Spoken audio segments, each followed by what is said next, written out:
According to the FBI, a money mule is someone who transfers or moves illegally acquired money on behalf of someone else.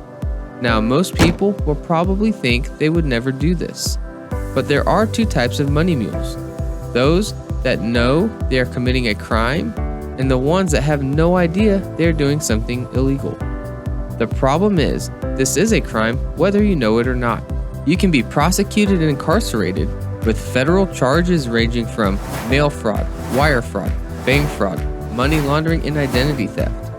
Not to mention, your own personal information can be stolen or sold. Or even worse, you could be held liable for repaying the victims that lost money.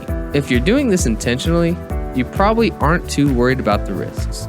So this video is intended for those that fall into it unintentionally.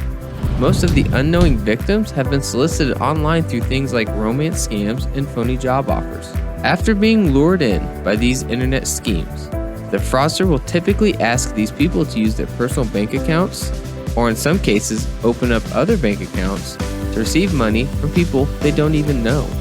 Sometimes the fraudster will even allow them to keep a portion of the money that was transferred into their bank account, all of which should raise an immediate red flag.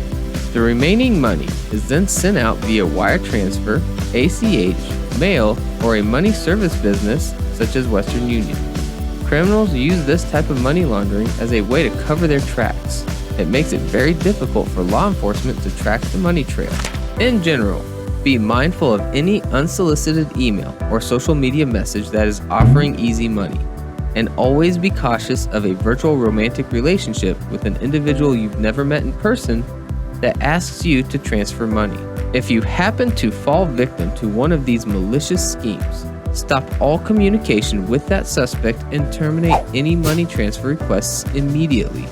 Get all of the information you have on the suspect and contact law enforcement as well as your financial institution.